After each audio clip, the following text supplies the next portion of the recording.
How are you? So I am thinking a lot today about what went on for me when I got started. I've been running these great classes for some of our members, or a few hundred of them. And there were some perpetual themes that were coming through for particularly people who are pretty new to building their first ever business.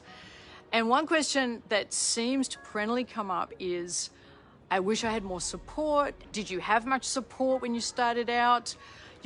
What did you do to get support? Was everyone supportive of you? And the answer is no and heck no. Not everybody was supportive when I started out. Some people had no clue. I had so many people say, coaching, is that like cricket coaching? Or isn't their market flooded? This is 18 years ago when the market was not flooded. Isn't the market flooded? Does anybody make any money doing that? So what are you gonna really do for money? I got all of this stuff from a lot of people around me. Mainly I got confusion, but I certainly didn't get heartfelt, full-on champion me support from everyone I came across. And here's the thing. No one needs it if they're passionate about their dream. No one needs support if they're passionate about their dream. You will find a way. No one can talk you out of your dream by discouraging you. You could have someone standing there right now, as I did, saying, really? You think you're going to be any good at that? I remember that at a book group. Literally saying in front of all the people of the book group, really? You think you're going to be any good at that? With their face all scritched up. You could be facing full-on opposition to what it is you're building. And if it's your dream, none of that would make any difference.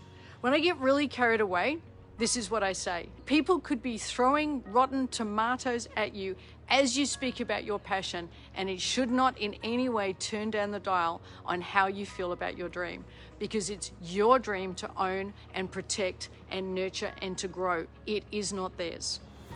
What other people are doing is figuring out their stuff. And you living larger than perhaps they are wanting to live or prepared to live can be scary for them. So they're going to bring up their stuff and put it on you as a way of them feeling safer. That is not about you. Your dream is for you. You're going to face more knocks, more turns, more twists, more dives. It's all going to happen because you're living a dream that is so much bigger than most people are prepared to have. It's amazing.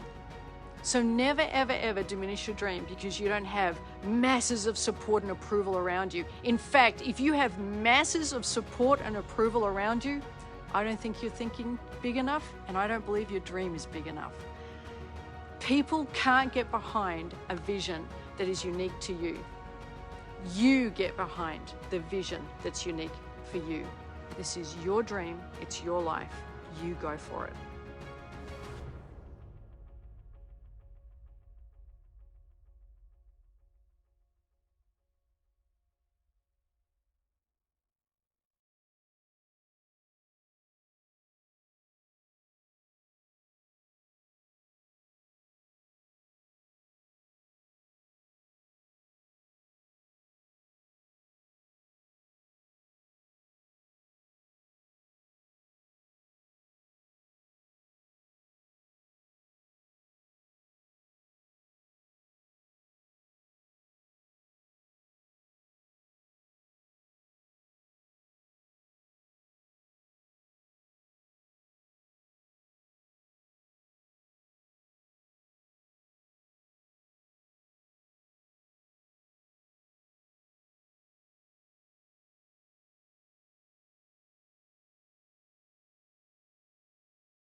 So in my previous post, I was sharing how I answered the question, how did I go from stuck at home, too fearful to leave the house, to having an 8-figure business that's been going strong now for 17 years, but it's been 8 figures for around 15 years.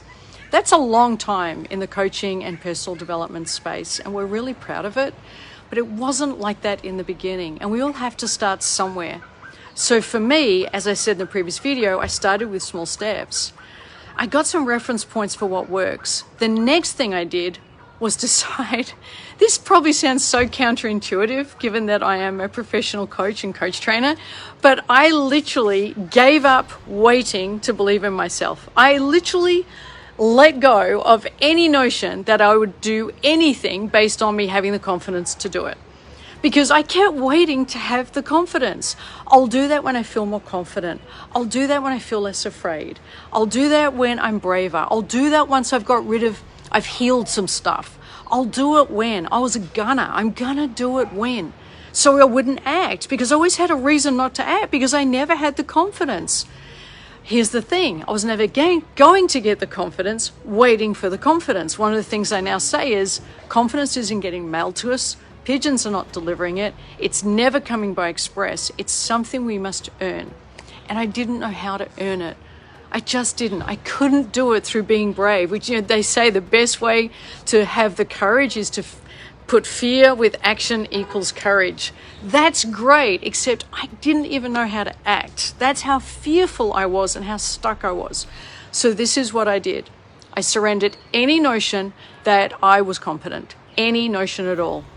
And what I did was I began to model whoever was competent at something. So if I had to perhaps do a coaching session with a pro bono client, something that was very new to me, and literally I went through the dry retching, learning how to do it. I can literally remember sitting on the bed, dry retching, palms sweaty with complete fear about what I was about to do.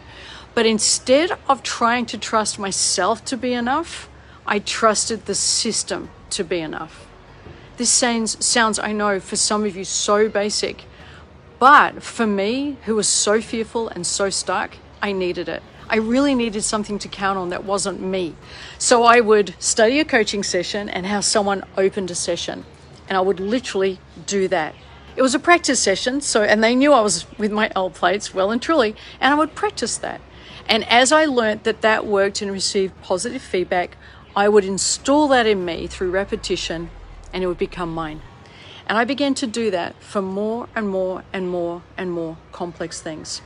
Now, I speak with you right now as someone who has invested in excess of $750,000 in their education. That's how much I believe in the power of modeling. We get to stand on the shoulders of the greats who've preceded us. We get to be so grateful because they have written the books, done the courses, done the work, and I get to stand here today because of all that investment I made. So every step I took forward, I had the certainty that this was 20 years of experience this person was sharing with me, and I just got to tap into it. Now I realize now I'm the person with 20 years experience, but that's how I got started. I started with one day and tapped into their 20 years. Then I did the second day and tapped into their 20 years. And now am I at 20 years? I am still tapping in to the excellence that's all around us. I believe the greatest strength I have is my ability to learn. I love learning. Now, I didn't know how to believe in myself, but I did know how to believe in the systems. And that's the second step I took to building an 8-figure business.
one of the things I've been thinking about, and I just got asked about in a class just then. So we're in a class with about 180, 190 of our students. They're just starting out.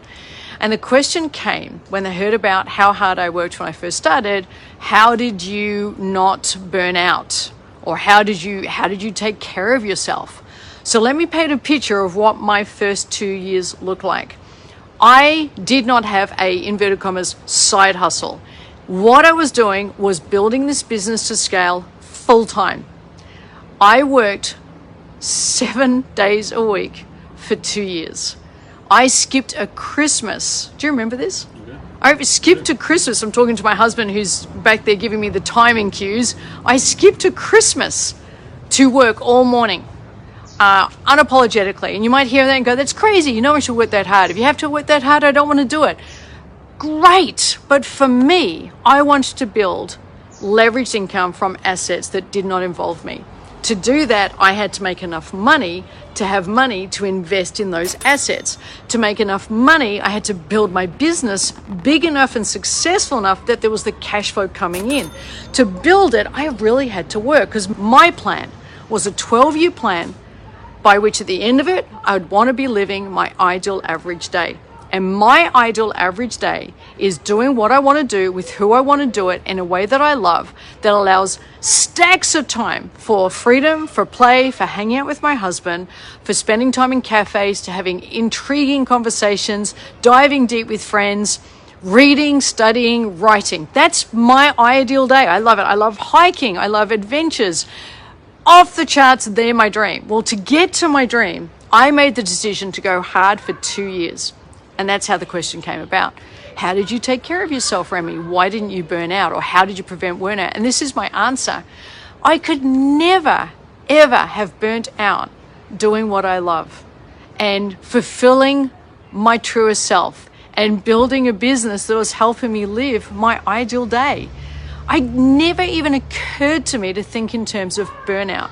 I thought in terms of passion and heart and learning and I don't think I'm going to do this today. How am I going to get through it? And it's such a big challenge. And how can I tap into what I need to be able to learn how to do this? And oh my God, I was so busy solving the problems that are arriving and growing to be enough to solve those problems. It never occurred to me to think in terms of burnout.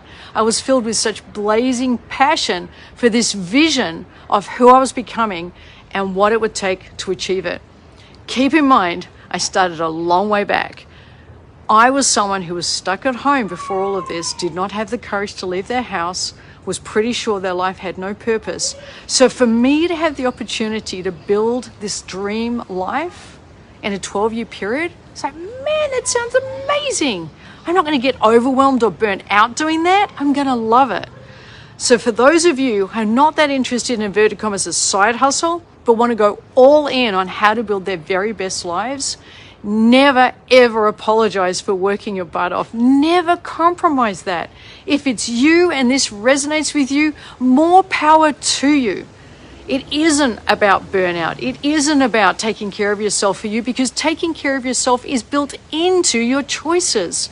You are living your values, doing what you love, building your future every single day. If that isn't something that lights you up, I don't know what would. So never apologize and never explain how you avoid burnout, because you're living your dream, you're on your way, and you're going to have your ideal average day. And I think you rock. I hope I'm not alone in sharing this.